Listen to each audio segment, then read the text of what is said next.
Welcome back everyone for another spine-chilling episode. Please, if you haven't yet, make sure to click on the subscribe button as it would help our channel out a lot. Enjoy.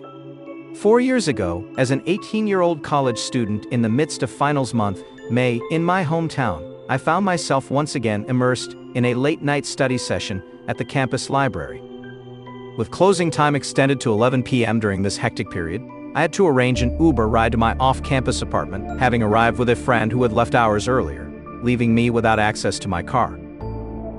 At approximately 11:15 p.m., my Uber, a sleek Toyota Camry, pulled up. The driver, Adam, a man appearing to be in his mid-40s, greeted me in the customary manner. Taking my place in the back seat diagonally across from him, the initial 5 minutes of the ride were characterized by a comfortable silence. However, the atmosphere shifted when Adam began to inquire about my status as a student, an apparently mundane question given my recent departure from the college library. As the journey progressed, Adam's line of questioning took a more personal turn. He asked about the status of my classes and, curiously, my age. Uncomfortable with the inquiry, I fabricated a response, claiming to be 23 instead of my actual age of 18. It was during this exchange that I observed Adam constantly glancing at me through the rearview mirror. Moreover, upon finishing his questions, he wore a peculiar, unsettling smirk. The atmosphere became more disconcerting as his queries delved into my personal life, specifically my dating experiences at school. Despite my inclination to ignore such invasive questions, I reluctantly shared that my dating life was not bad. I realized too late that I should have fabricated having a boyfriend to deter further inquiries.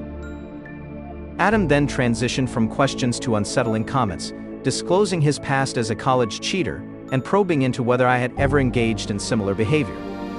The discomfort escalated, and I became increasingly aware of the inappropriate nature of our conversation. Nervously, I laughed and vaguely admitted to cheating once or twice when Adam, the Uber driver, posed the question.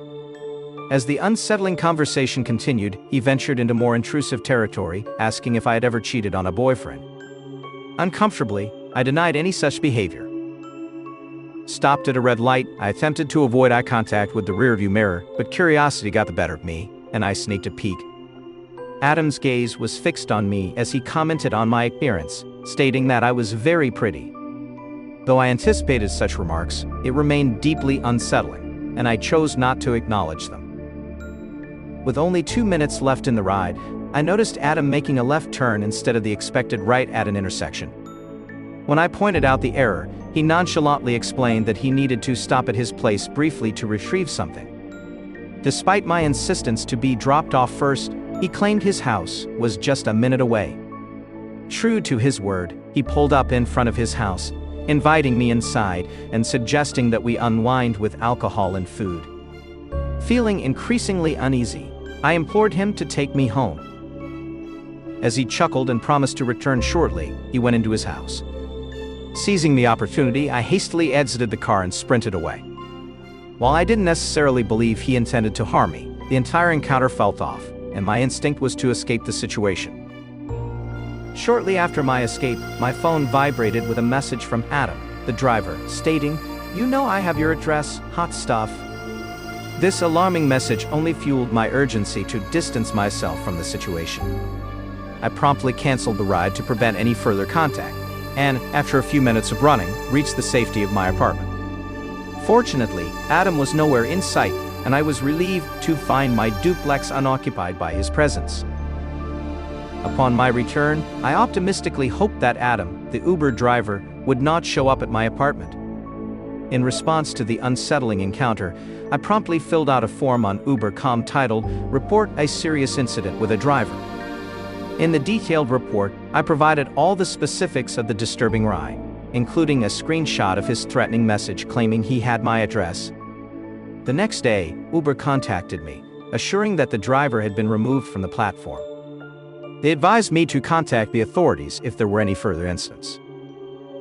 The following night, when my roommate was away, I experienced a disturbing event. Late in the evening, around 8 to 9 p.m., there was a persistent knock at the front door, accompanied by the doorbell.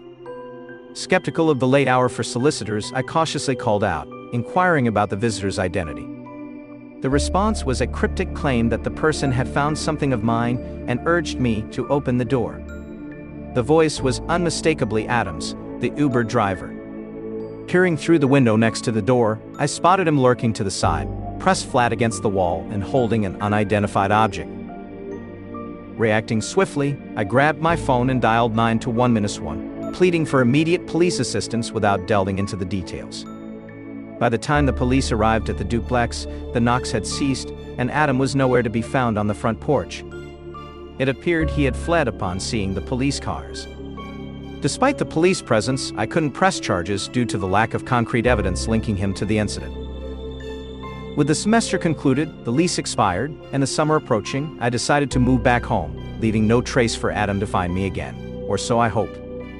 The entire ordeal involved ongoing communication with Uber and the police, but without proof of Adam's involvement in the disturbing visit, legal action remained elusive.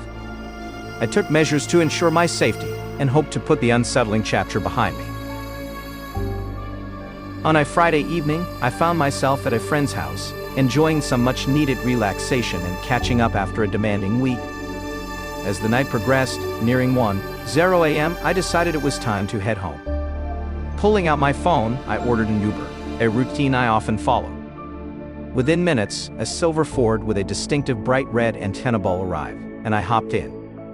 The driver, a man in his late 40s with glasses, a beard, and shoulder-length black hair peppered with gray, initiated a conversation. I engaged in the small talk initially, but after a minute or two, I allowed the conversation to fade into silence. However, after about 5 minutes of quiet, the driver began asking increasingly personal questions about where I worked, whether I lived alone, and other details that felt uncomfortably intrusive for a stranger. Attempting to maintain my privacy, I provided vague answers, hoping he would take the hint. Unfortunately, he persisted, with his questions growing more probing, all the while glancing at me through the rearview mirror. Feeling increasingly uneasy, I looked out the window and realized I needed to exit the car for my own safety. Acting on impulse, I informed the driver that I suddenly felt sick and urgently requested him to pull over. After a moment of hesitation, he complied, pulling over to the side of the road. Swiftly expressing my gratitude, I stepped out of the car, my heart racing as I watched him drive away. I took a moment to collect myself, breathing in the cool night air. While it might sound like an overreaction, there was an indescribable instinctual unease about him that prompted my decision. Although the distance was too far to walk, I opted to prioritize my safety and ordered another Uber.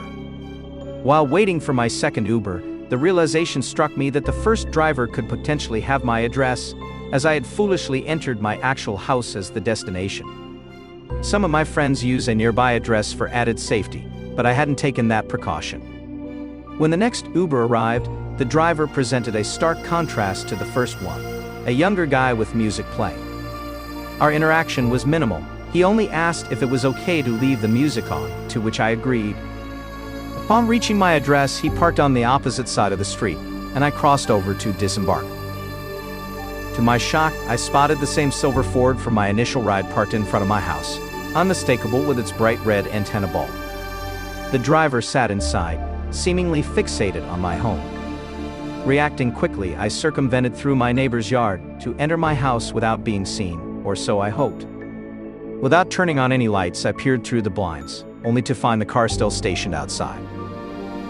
Concerned for my safety, I called the police and urgently requested their assistance. As they arrived, I observed from my window as they approached the silver Ford. The driver exited the vehicle and engaged in what appeared to be an intense conversation with the officers. Though I couldn't hear the dialogue, the situation seemed grave. After a few minutes, the police took notes, and the driver returned to his car, driving off. An officer came to my door to provide an explanation. According to the driver's account, he claimed to be waiting for another ride in the area and was unaware that he had parked in front of my house. The explanation seemed feeble to me, and I inquired if he had proven this by showing the Uber app. The officers mentioned that he hadn't, and they weren't familiar enough with the app to verify it in any case. They advised me to call again if he reappeared or if any other incidents occurred. For weeks afterward, paranoia crept in every time I ordered a ride. I meticulously double-checked the driver's details and made it a rule never to ride alone at night. Most importantly, I stopped using my exact address. Instead, I opted for a small convenience store near my house as a reference point. Occasionally, I would stop there and pick up a few things on my way home, creating the illusion that I wasn't overly cautious. Regardless, I refused to blame myself for taking these precautions. After all, my safety and peace of mind were paramount. The haunting story continues to linger in my thoughts even now. Almost every day, the memory resurfaces. There was a time when I, too, worked as an Uber driver as a second job. My shifts often extended into the late hours of the night, especially around the closing hours of bars. On a Saturday night around 3 a.m., I received a ride request from across town to pick someone up on a street corner. The passenger turned out to be a guy in his mid-20s, African-American, with dreadlocks and a small tattoo on his neck. Noting these details, I attempted to engage in some friendly conversation, asking how his night was going. However, he responded with a grunt, a stark reminder that not everyone is in a sociable mood. Confirming the provided address, which seemed to lead to a house, I began the drive. Approximately a minute into the journey, the passenger's demeanor shifted, and he became agitated, expressing concern that I had taken a wrong turn, implying I was following a longer route intentionally. Assuring him that I was merely following the app's suggested route, he eventually calmed down. However, around 10 seconds later, he posed a disturbing question, asking, "Are you feeling lucky?" Perplexed, I inquired about the meaning behind his words. He responded ominously, "How much do you value your life, son? Nobody really values what they got."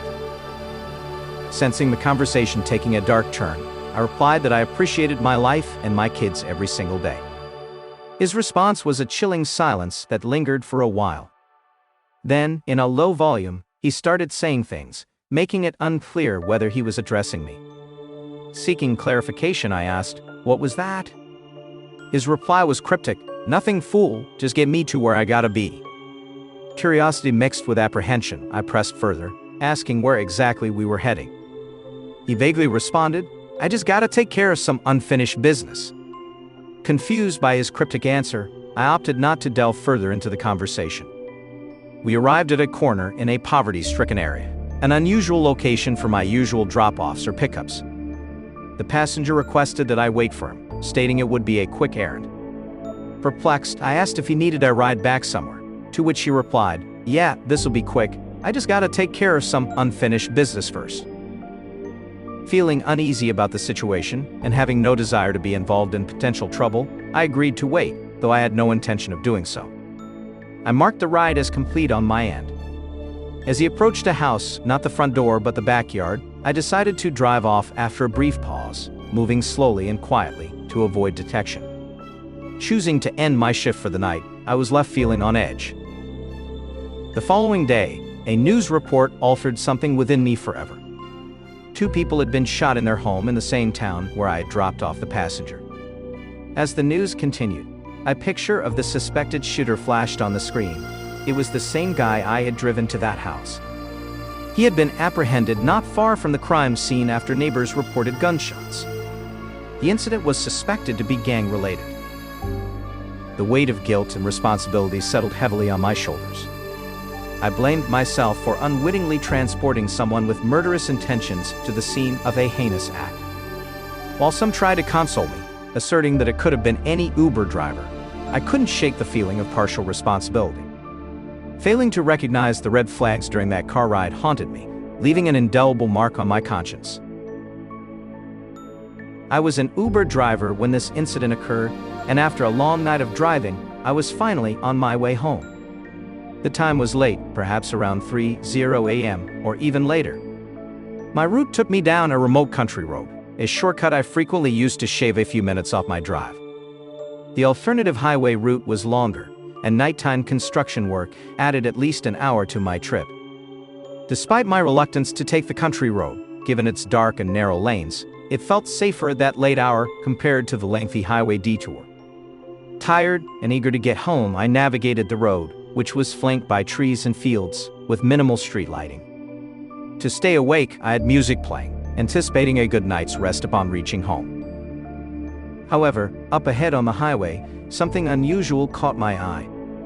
Blocking the road was a large pickup truck with a trailer. Even with my high beams on, I didn't notice it until I was quite close. Perhaps I was driving a little too fast. The sight was odd, especially at that hour. The trailer spanned the entire width of the road, and its end dipped into the ditch on the right side. If it were any longer, it might have toppled over. The truck itself was newer, featuring a full cab and a full-sized bed. I believe it was silver, although the reflection of my headlights made it challenging to discern the color. The trailer accompanying it was a plain white box trailer, with a noticeable dent on the side, but otherwise devoid of any notable logos or company names. As I approached the unusual blockade, I slowed down and stopped my car at a safe distance. Initially, I considered the possibility of a road closure, although normal blockades were typically used for such situations. Admittedly, when I encountered those, I usually just moved them aside and continued on my way.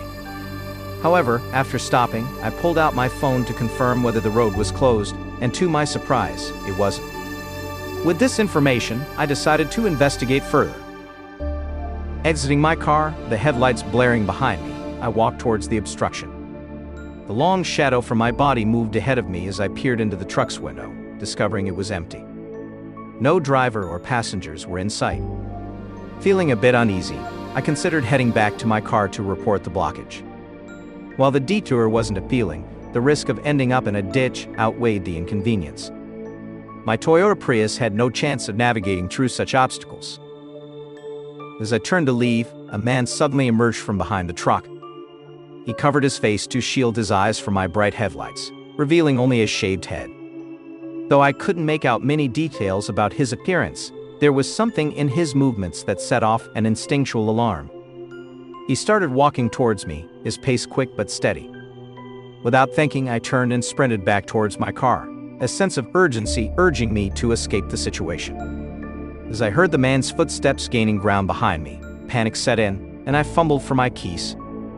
Thankfully, I managed to hit the unlock button and jump into the car just in time.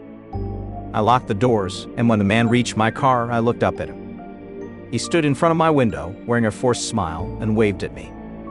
Despite his gestures, I remained cautious, not rolling down my window or opening the door. The man escalated his actions by knocking on my window. I sat there for another tense 10 seconds before starting my car. As I began to move, a sharp sound reached my ears.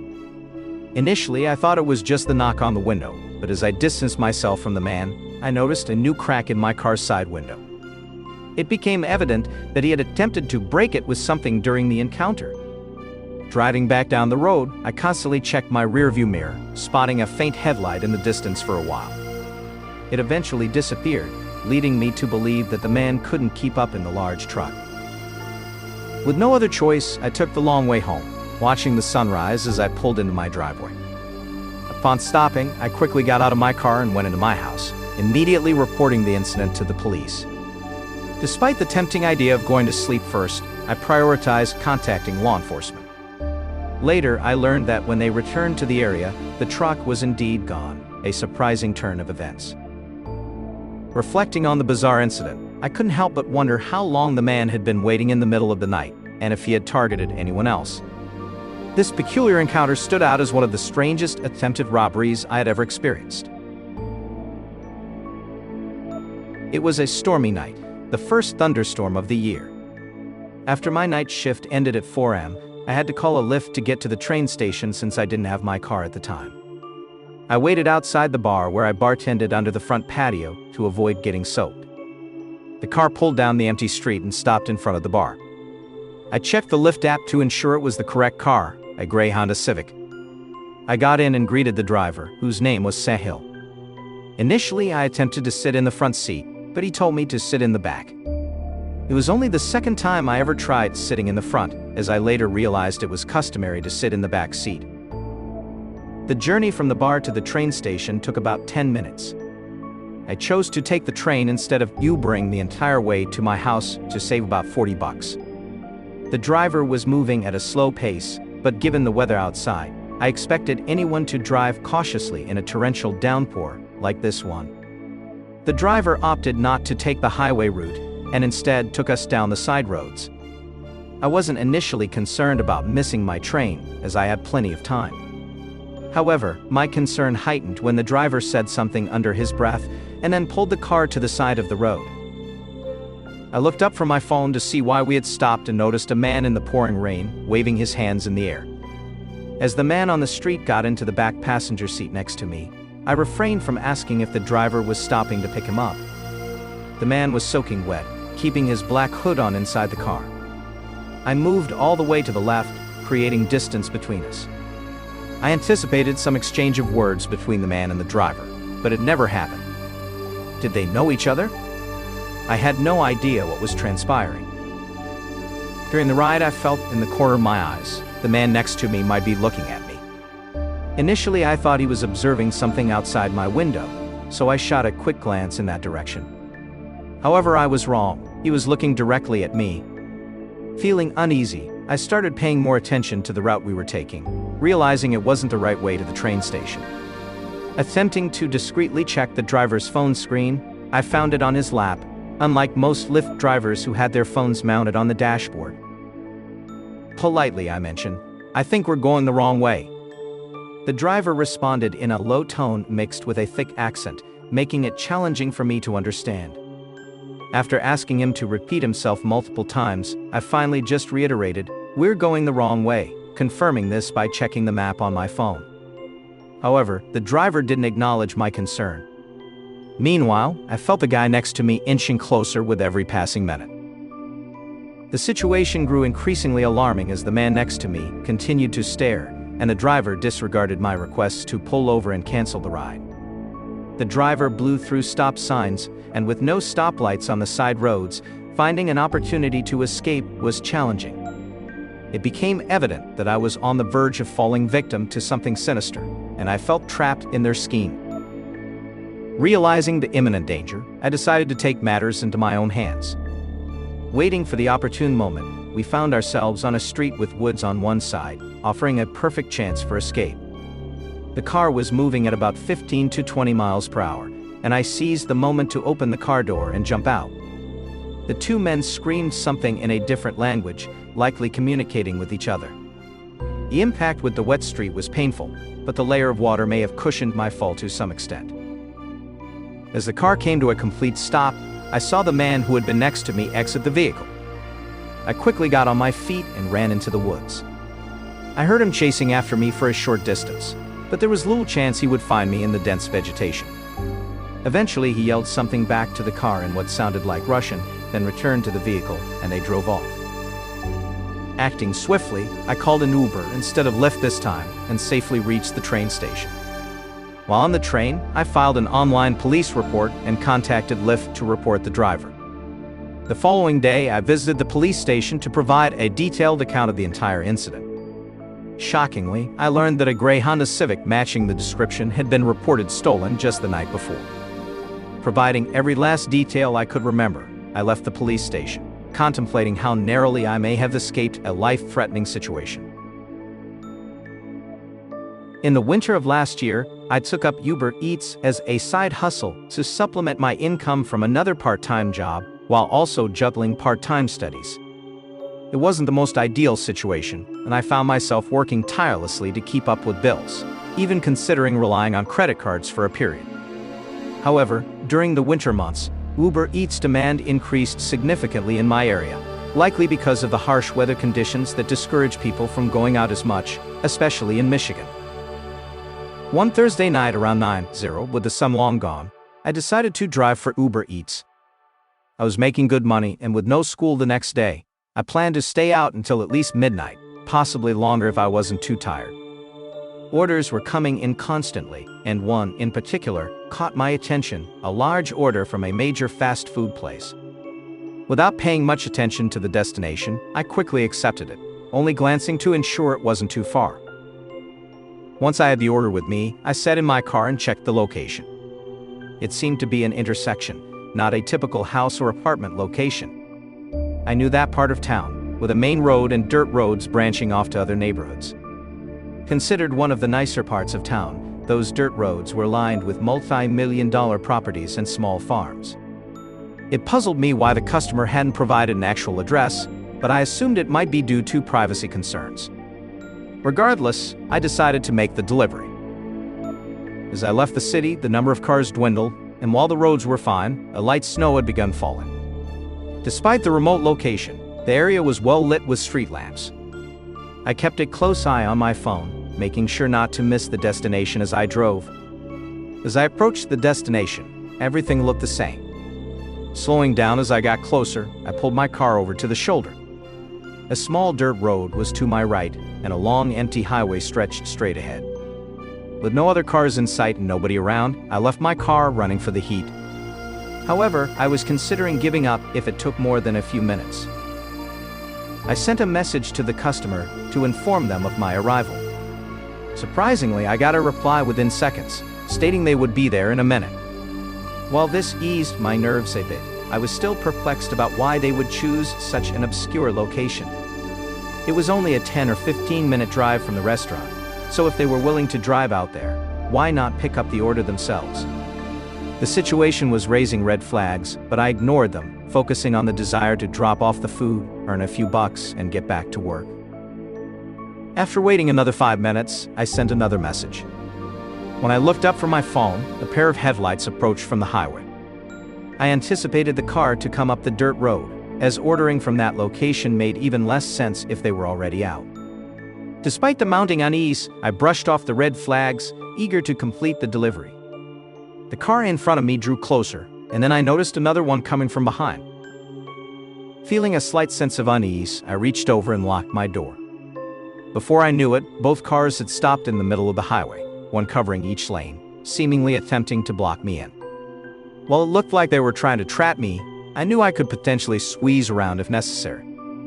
One of the cars was a plain gray, newer-looking vehicle, perhaps even a hybrid, while the other was an older green one. The green car displayed some writing on the side, representing some kind of business, but the details were unclear. All I could make out were 3 letters, C-A-N-M, though they likely stood for something. I never found out what. As both cars came to a stop, each driver exited, and one of them was holding what appeared to be a rifle, or some other menacing weapon. The situation was too alarming to risk sticking around for a few bucks and a positive Uber rating. Swiftly shifting my car into gear, I maneuvered around the gray car, narrowly avoiding the ditch.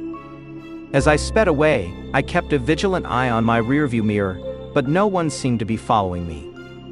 Driving for a good 20 or 30 minutes, I took random turns to ensure I wasn't being pursued. Once I felt safe enough, I opened the Uber app to report the order as undeliverable. To my surprise, the app showed a 5-star rating from the customer, and the food was marked as delivered. Glancing next to me, I saw the bag still sitting on my passenger seat. Confused for a moment, I realized they had reported it delivered, likely hoping I wouldn't report or involve the authorities. Despite contacting Uber and explaining the situation, they were dismissive, even when I mentioned seeing a weapon. The letters on the business didn't provide any assistance. In the end, I decided to let the matter go. According to Uber's policy, an undelivered order should never be kept, it must be discarded. While it felt like a waste, I considered it a small victory that these individuals failed to rob me, and instead, they unintentionally treated me to dinner. A few years ago, I worked as an Uber driver, a job that often exposed me to some precarious situations. This particular incident occurred during a regular shift. I had just picked up a passenger from downtown who was heading home after work. We engaged in conversation as I drove. It was around 8:00 p.m., but given the summer season, it was not yet dark.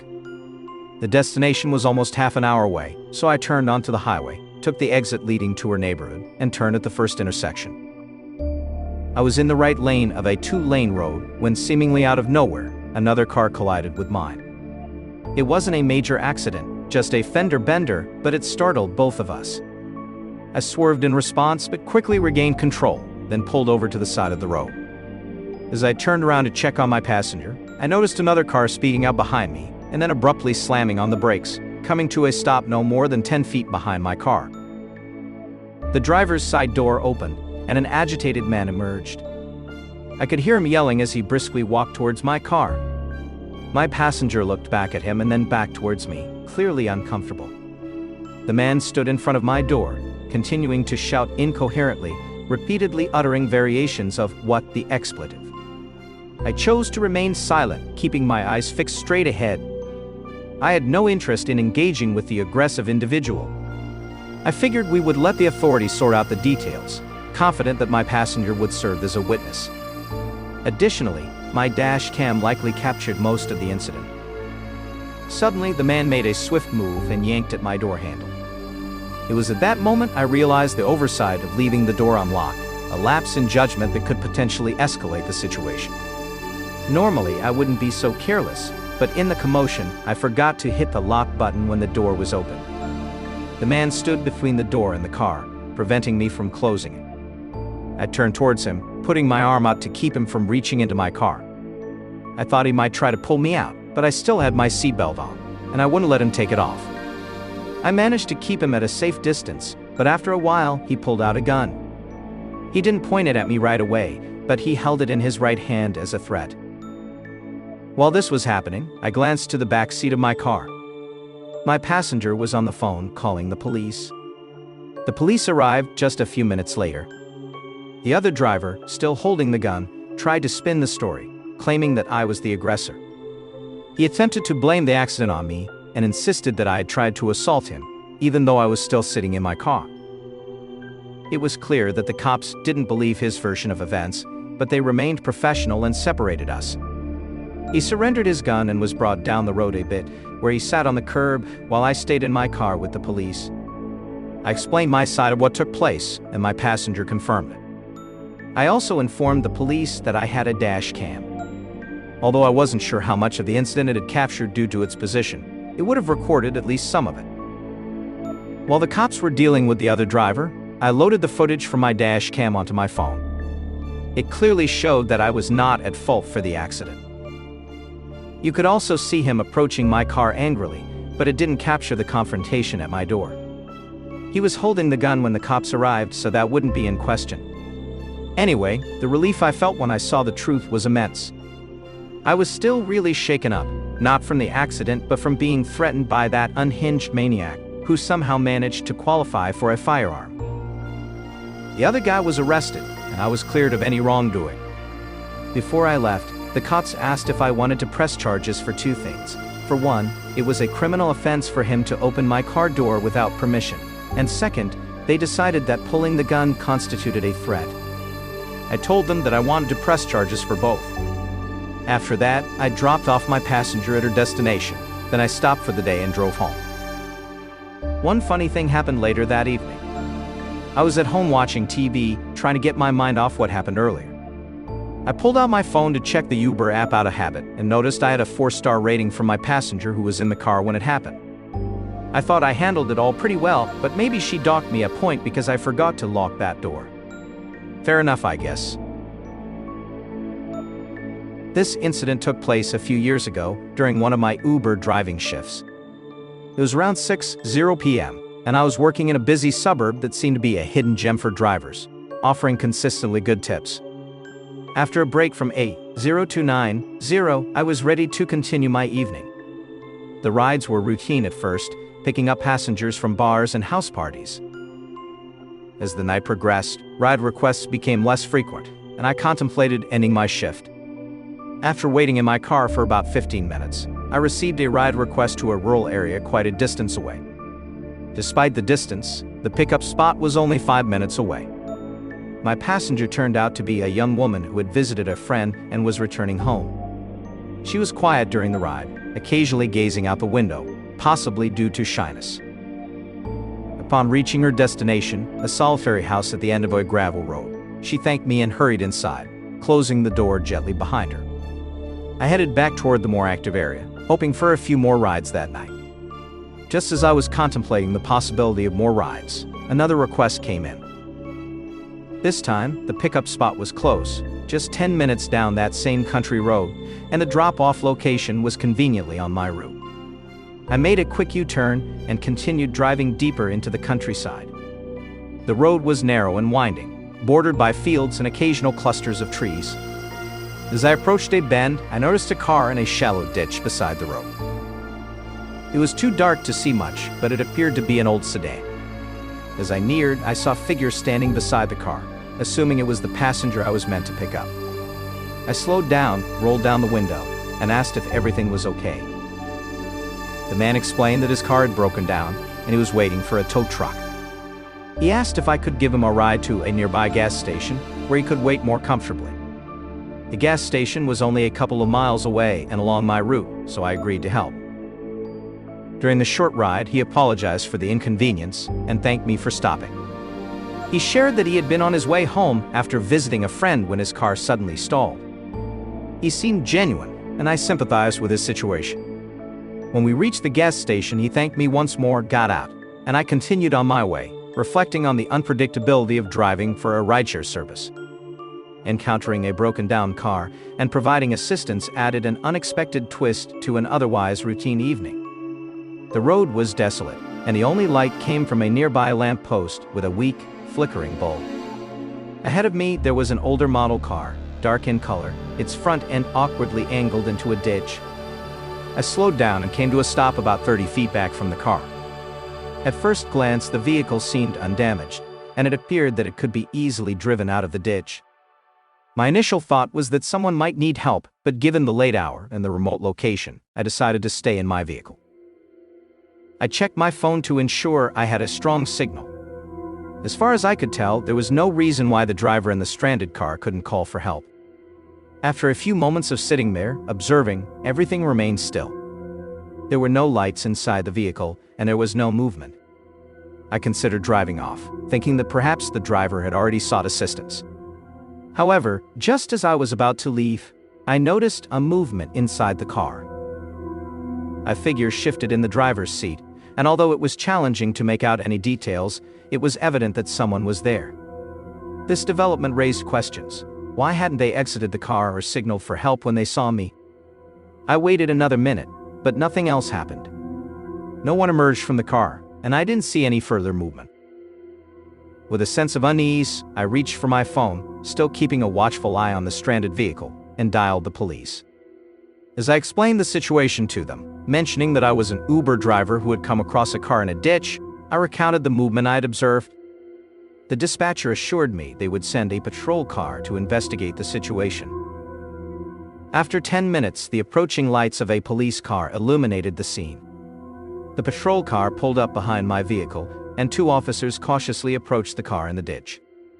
From my vantage point, I observed the unfolding events as the officers shone their lights inside. There was a brief exchange, but I couldn't hear the conversation. The figure in the car moved and eventually got out. I saw him talking to the cops for a few minutes, and it appeared they conducted a sobriety test on him. Before I knew it, the man was in handcuffs. The officers walked back to their patrol car with the man in custody. As he passed my car, he glared into my window. He was a large guy, approximately 45 years old.